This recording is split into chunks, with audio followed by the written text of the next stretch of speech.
മാവേലിക്കര മണ്ഡലം എന്ന് പറയുന്നത് 8 ലോക്കൽ ബോഡിയുള്ള മാവേലിക്കര മുനിസിപ്പാലിറ്റി 7 പഞ്ചായത്തുള്ളൊരു മണ്ഡലമാണ്, ചെറിയ മണ്ഡലമാണ്. വോട്ട് നിലവാരം നോക്കുകയാണെങ്കിൽ LDF 56,000 വോട്ട് നേടിയപ്പം UDF 46,000 വോട്ട്, 10,000 വോട്ടിന് വ്യത്യാസമുണ്ട്. NDA 38,000 വോട്ടുണ്ട്, നല്ല വോട്ടുണ്ട്, 25% വോട്ടുണ്ട്. അതേഴ്സ് 11,000-ഓളം പേര് സ്വതന്ത്രരുണ്ട്. മെമ്പർമാർ എണ്ണം നോക്കിയാൽ LDF 71 പേരുള്ളപ്പോൾ UDF 51 ഉള്ളൂ, NDA 31, അതേഴ്സ് 11.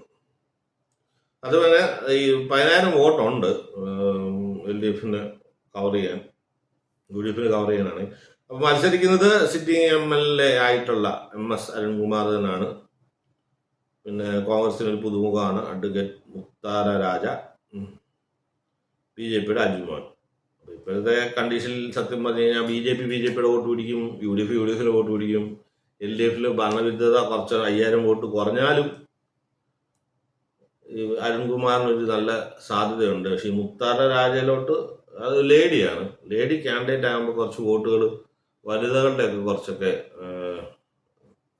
കൂടുതൽ കിട്ടാറുണ്ട്. ഇപ്പം ശോഭാസിൽ നിന്നായാലും ഐഷ പൂറ്റി ആണെങ്കിലും എല്ലാവരും ലേഡീസിനെ പൊതുവെ കുറച്ച് വോട്ട് അഡീഷണൽ പിടിക്കാനുള്ളൊരു കഴിവ് ഉണ്ട് നമ്മുടെ.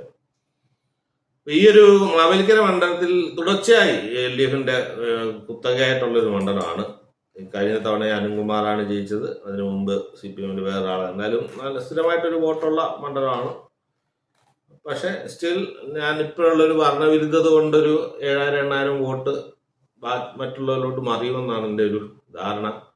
അതുകൊണ്ട് മാവേലിക്കര ഞാൻ UDFിനാണ് ബെറ്റ് ചെയ്യുന്നത്. സ്ഥിരമായിട്ടുള്ള കോട്ടയ LDFിനാണ് ഇതിനകത്ത് പഞ്ചായത്തിൽ അഡ്വാൻറ്റേജ് ഉണ്ടെങ്കിൽ പോലും ഭരണവിരുദ്ധത എന്തായാലും കാരണം കൊണ്ടൊരു 5,000 വോട്ടേലും UDFിന് കൂട്ടാൻ പറ്റുമെന്നാണ് എൻ്റെ ഒരു 5,000 വോട്ട് LDFിൽ നിന്ന് തന്നെ ആയിരിക്കും കുറയുക.